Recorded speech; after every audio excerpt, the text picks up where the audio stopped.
It was a Monday night when Barbara Haversmith, a 35-year-old woman from Vermont, appeared as a contestant on a singing competition television show. It was a fairly popular show, though not that popular, and it was a fairly well-viewed episode, though not that well-viewed. She stood on stage looking into the lights for a long moment before she started. This was not so unusual in itself, and people in the audience only really began shifting in their seats once she started in with the unintelligible whispers which opened the performance and set the rhythm for the song to come. The judges laughed at first, a defensive knee-jerk reaction. Then Barbara began to sing. Her voice was deep, and the words she sang were in a language which hadn't been heard for nearly 1,000 years. The song was mournful but driving, fragile but powerful. Her voice soared and echoed through the otherwise silent auditorium.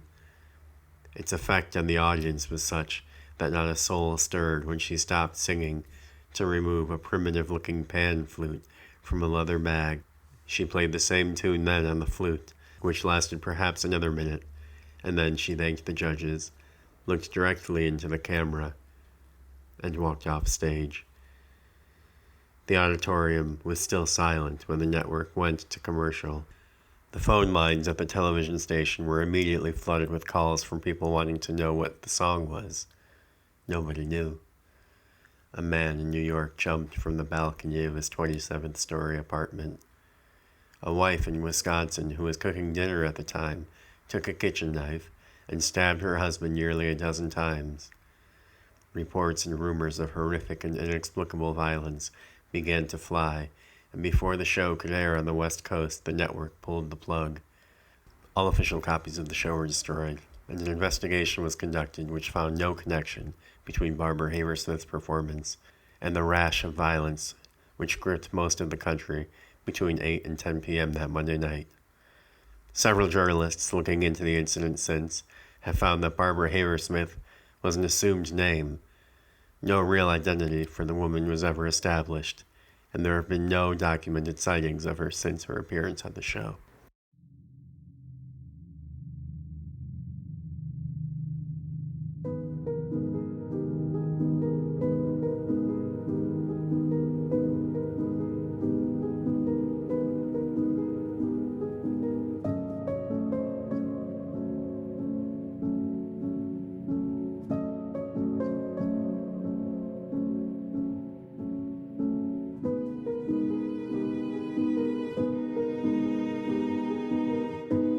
Blood Moon.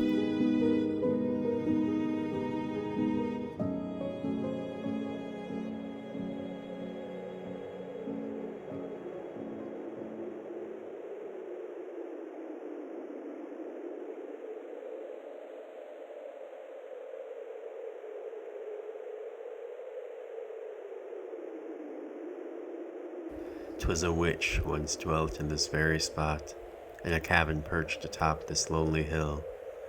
They claim so in the town. All that remains is a stone foundation, where an old claw-footed oak now stands beside, barren.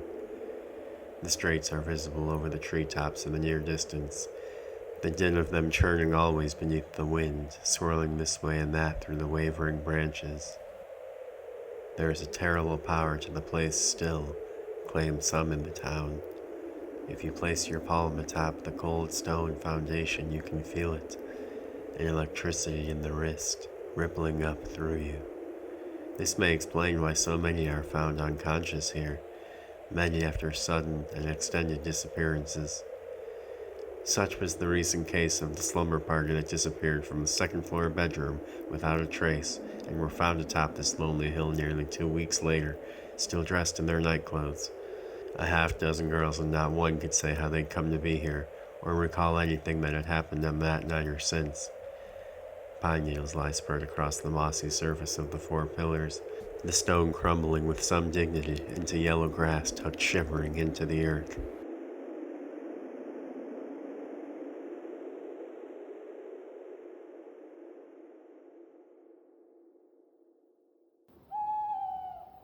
The pair were going on nearly their 3rd hour of digging when finally their shovel found solid wood. The smaller of the 2 men was the older by far. He had fast, flitty eyes and was laying on one elbow in the grass, taking sips of whiskey, and he nearly choked on his drink when he heard the dull thud of the coffin roof. From his hands and knees he peered down into the grave.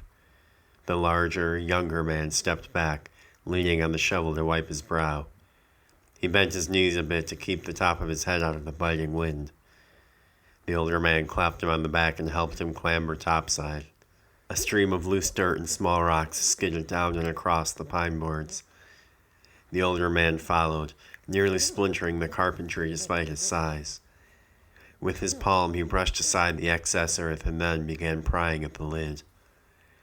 Inside they found a woman in a white dress, no older than 20. Death had hardly touched her beauty. The young man retched at the smell. The older man bit his lip, as if to say, "What a shame," and then he bent over and gathered his arms around her waist.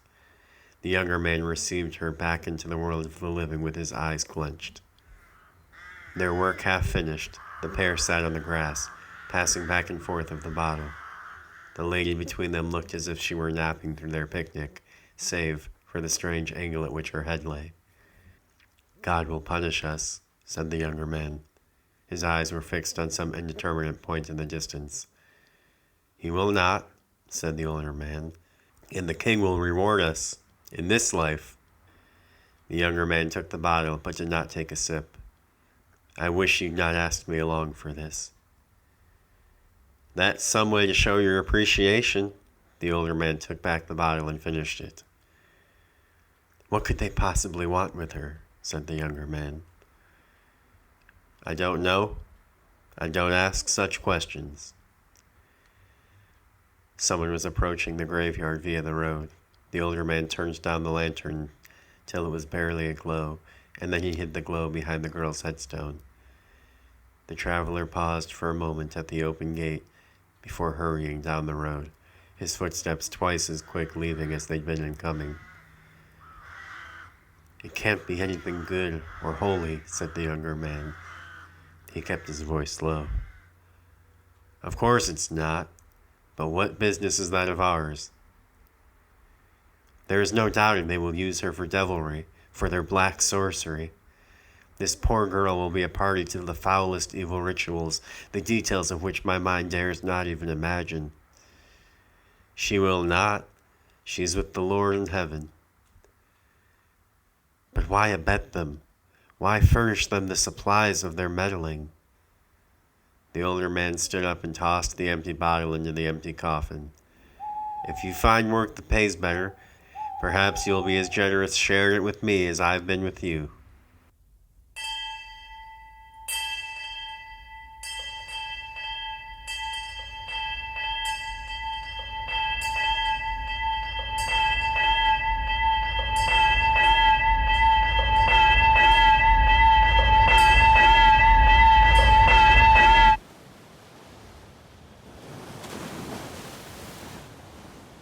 It was the day after Easter and the water was freezing.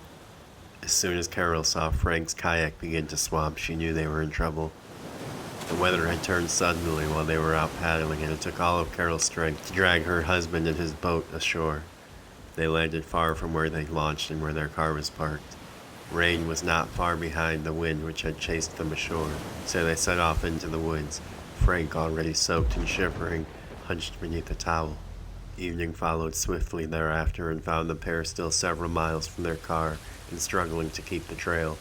Their only flashlight was dying, and Carol could hear Frank's teeth chattering even through the blowing gales. Still they walked some more, until they saw that the trail was beginning to wind its way up a tall hill, and there was a small light atop the hill amongst the trees. A candle in the window of a small log cabin. Carol gave Frank her coat for the final stretch of their journey. It was full dark when they arrived at the front door of the cabin, and little slices of spring hail were screaming in off of the water, not more than a few miles to the north. The door was answered shortly after Carol knocked. A withered old woman gazed out at them. "What do you want?" she said.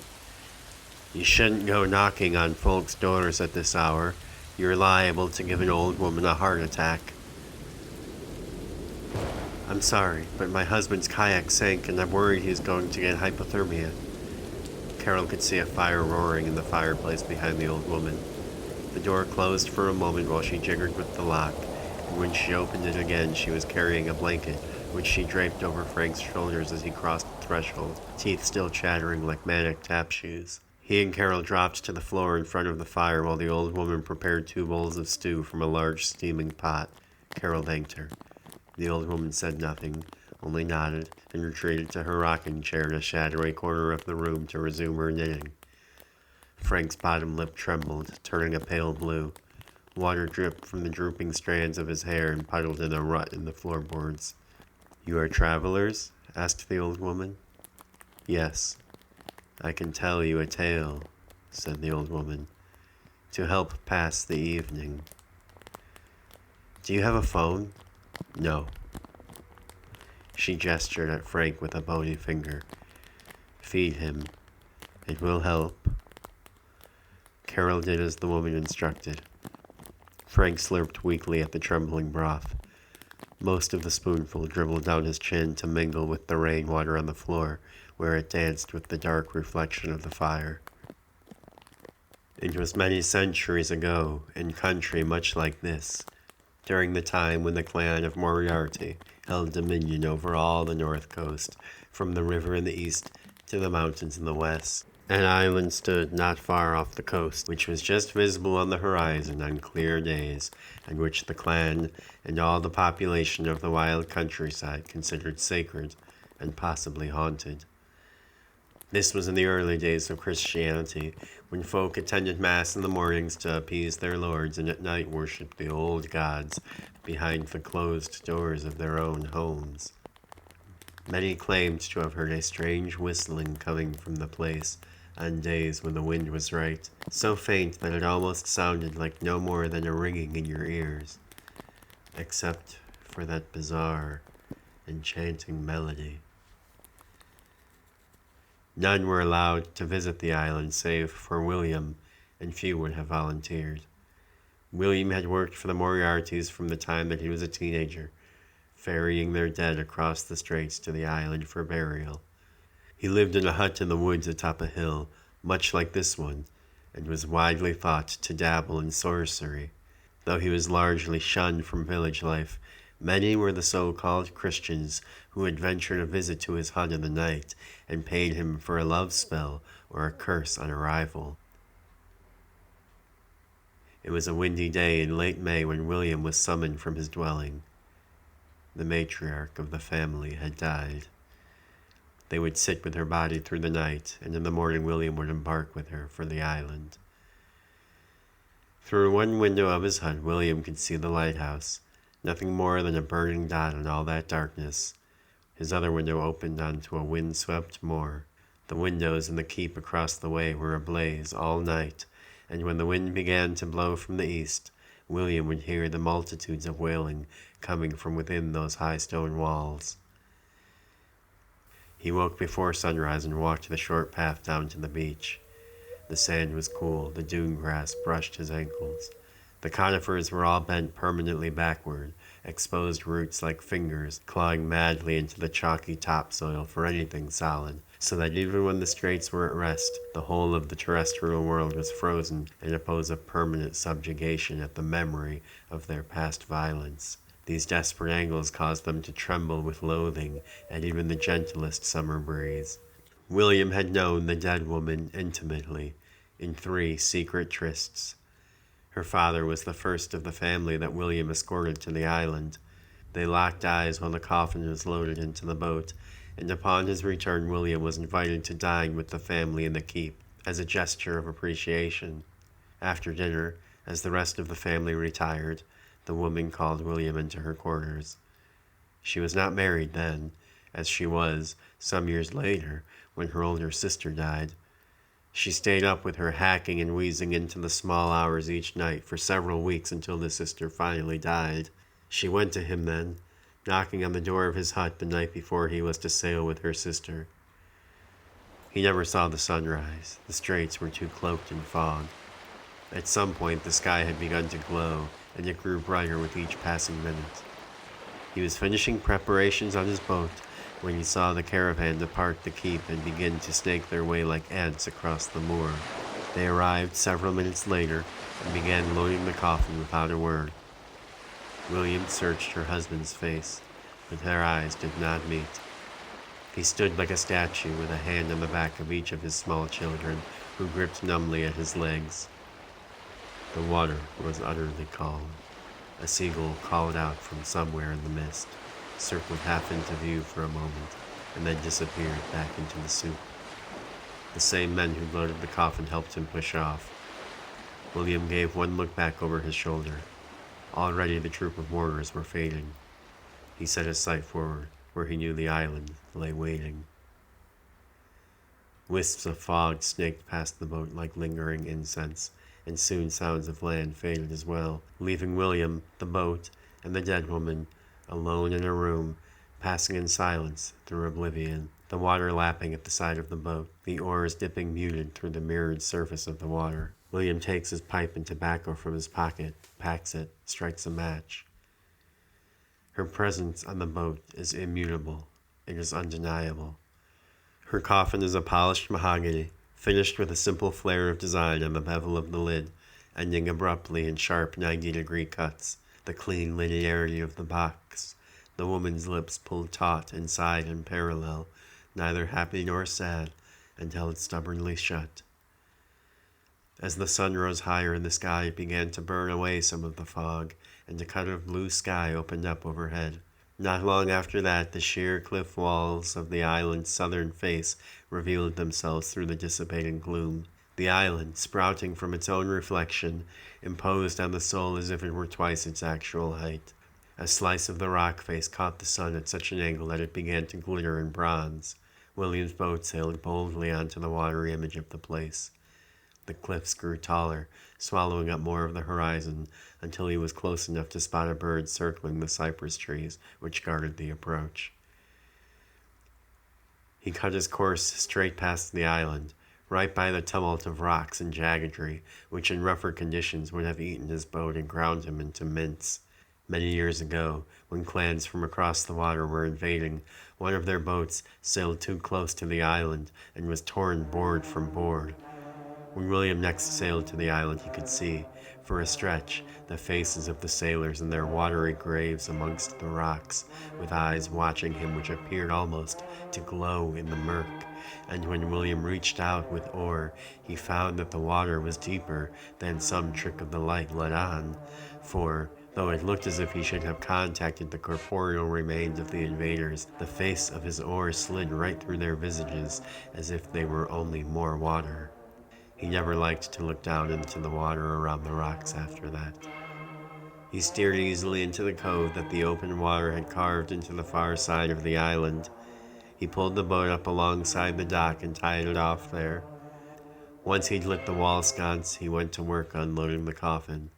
He slid the matriarch onto a low platform and then ducked through a small door which had been cut out of the rock centuries ago. The staircase inside was similarly carved and wound straight up nearly 100 feet. William did not bother to light a match.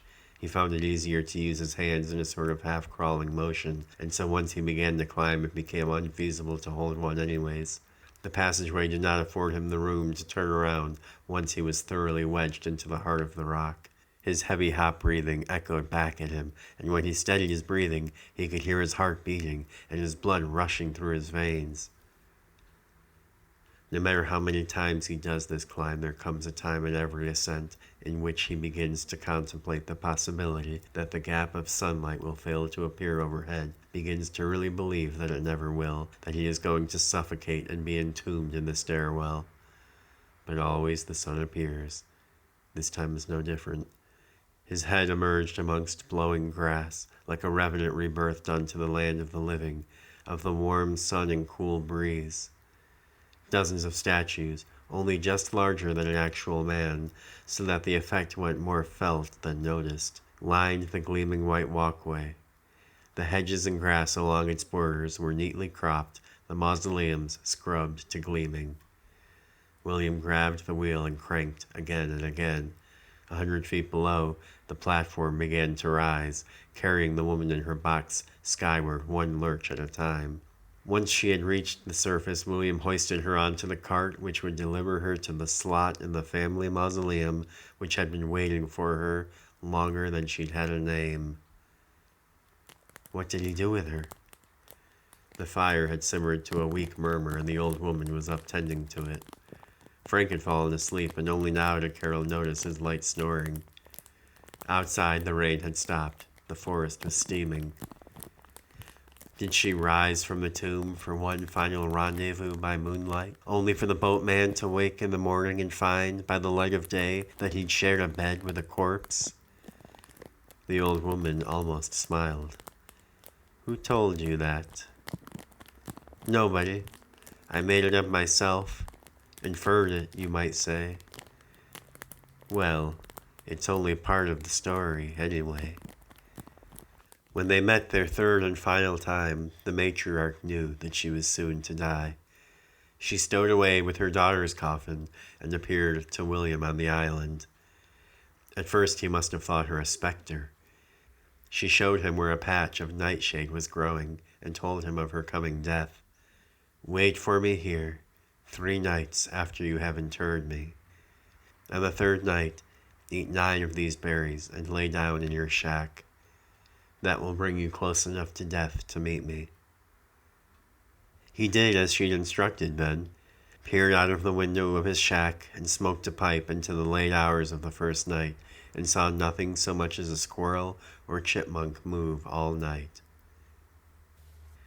On the 2nd day, the wind picked up life, and a figure appeared on a rocky outcropping at the northernmost point of the island. The figure stepped back from the precipice and began making its way toward William. A man in a dark cloak tied tight to his bare head, lantern swinging from his staff. He passed William without so much as a glance and made for the matriarch's tomb. His face was small and smooth, like an infant's, his head lined with wrinkles like the tributaries of some great nameless river. He arrived outside of the tomb and gazed in for several minutes, his eyes burning with focus. Then, though nothing outwardly changed, he relented and sat on a low wall, apparently looking at nothing in particular. William approached him. Are you deaf? The bald man did not react in the slightest, or even show any indication that he had registered William's presence for a long period of silence. Then he looked up at him with a gentle grin. I am near enough to him. He pointed with a long, bent finger. Looking for something? William went to the grove where the stranger had pointed, and found there a dense growth of nightshade. It had been 5 years since he'd made his promise. He picked 9 berries and retreated to his shack, where he started a fire and laid down in his bed. He felt the juice run between his teeth, sweet with a faint acridness building on the back of his tongue. His face grew hot, the room suddenly contorting at the edges of his perception, never when he tried to focus on it. The fire ripped and crackled with fury, and then faded back until the room was awash in long, deep shadows. Sometime after midnight, the foliage began to stir with the whispered echoes of a distant storm. William watched it pass across the horizon, probing the statues for the most minute movement with each silent glint of lightning. That was when the knock came on his door. The woman entered a moment later. William was too weak even to raise a hand in greeting. She sat at the edge of his bed. You must depart before sunset tomorrow. Do not pass another night in this place. And then what happened? It is as you have foretold. In the morning, the boatman awoke to find himself lying on a slab next to a cold and rictus body. He flees the tomb but spends all day milling about the island, searching in vain for the cloaked stranger or his lover. In the afternoon, the weather began to turn, though, and the sky threatened worse to come. Sure enough, by the time he had readied his boat, the water was too violent to leave the cove. Stranded, he had no choice but to return to his shack for one last night. He waited up all night for her to pay him one more visit, holding his breath with every change in the wind. the rising and falling echoing with faint whispers of her voice, tossed this way and that, always just beneath an intelligible frequency. Each time he began to fall asleep, he was awakened by that queer, terrible melody whistled on the wind. It seemed always as if the music had been carrying on for some time in the white noise of his subconscious before his mind focused in on it, and it seemed always to come from some other part of the island, as if some mad piper were bandying about in search of his quarry. By the time the sun rose, they claim, he had lost his mind. The king claimed to have been visited in his dreams by the specter of his deceased wife, and upon William's return from the island, he appointed him official court alchemist.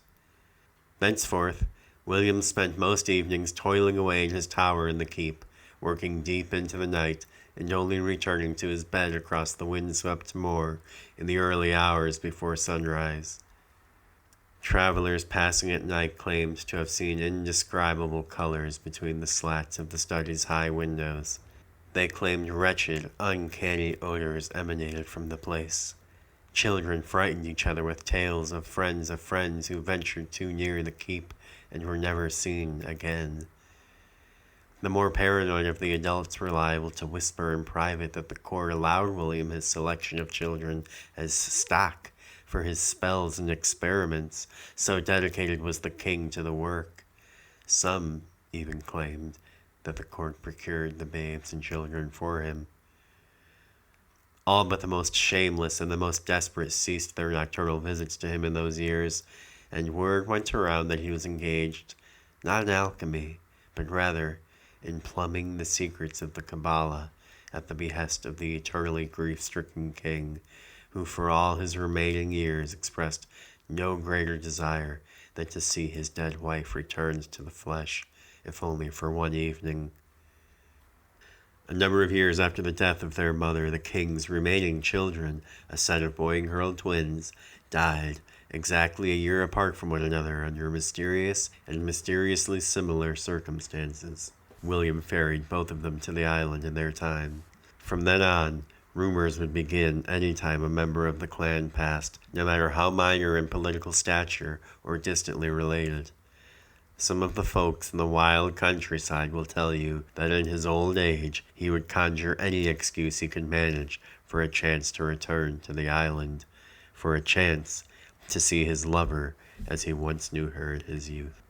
Every now and then, when the wind is right, you'll hear a melody carrying across the water. It'll be so strange that you'll know it at once. That is what the locals call William's wail. Frank's snoring had grown louder, and Carol fell asleep not long after the old woman cut the last thread tethering her to the waking world. She dreamed terrible, untranslatable dreams, and when she awoke it was still dark. The fire had burned down to embers, and the old woman was bent over the shirtless body of her husband, rubbing a powdery substance in small circles on his chest and whispering in his ear in some foreign tongue. She lit a candle and dripped a fine bulb of wax onto Frank's forehead, which she pressed with her thumb. Something aromatic was smoldering in a bowl by her side, and she breathed in a mouthful of the smoke and blew it in his face before kissing him on the lips. "Get off my husband, slut!" The old woman looked up, evidently startled at the interruption. She studied Carol in a way that told her that she had, without realizing it, made an irrevocable choice. She could pinpoint the moment at which the empathy drained from the old woman's eyes. "The rain is spent. You should be gone before the morning, both of you." She allowed Carol to load Frank's unconscious body onto her wood sled. "Will he live?" The old woman looked down at him and grimaced. "Impossible to say." Carol set off into the pre-dawn darkness, each breath hanging in the air above her head. Like an answer to a prayer, the car ended up being on the other side of a hill, only a few minutes' walk from the old lady's cabin. It started on the first try. Another prayer answered. She set off down the gravel road, the road glowing sulphur white in the high beams, the most immediate pine trees thrown into manic relief. She drove and drove and drove into endless darkness, whipping through the fog. Minutes melted into the void. An hour or more passed driving into the nothingness of the night, the sameness of the trees. She drove forward for a lifetime. A gas station sign appeared amongst the tops of the pine trees like a false moon, still alight despite the station itself being dark and closed and probably long abandoned. Shouldn't it be morning by now? A few minutes later she saw it, the Flamingo Hotel. A blinking neon flamingo on the sign offered a chance at an oasis in the vast and crushing indifference. A pink plastic doppelganger lay toppled in the mud just outside the wrought iron pool fence, itself protected by a bent copse of cypress trees. The pool was empty, but uncovered. The office, too, lit entirely in pink, was empty. The radio on the cluttered desk muttered mostly incoherent static. The night refused to relent. A logbook laid open on the counter, a pen dangled by a frayed string. When Carol returned to the car, Frank was not breathing. His face was a frosty white. Everywhere had taken on a blue pallor, save for his lips.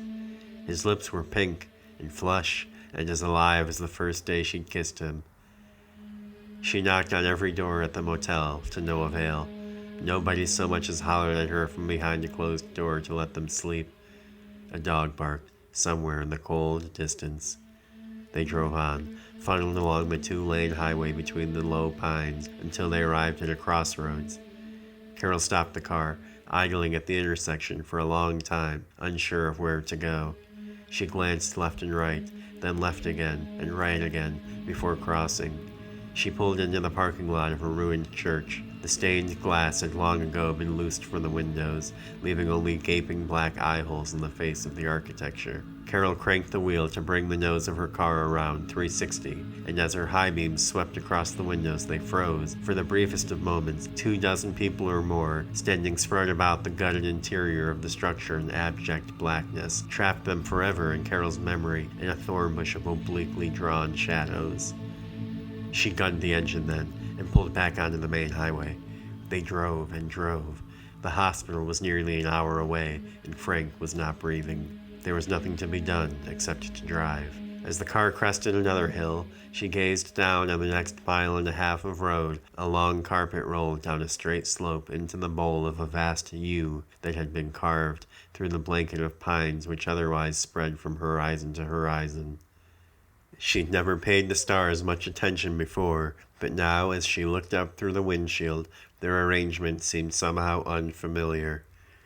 A crisp half-moon hung over the two lanes, sighted for a moment between the twin rows of pine, as if the far rise of the road were a ramp, launching their car at the heavens. Carol turned on the radio and found only white noise.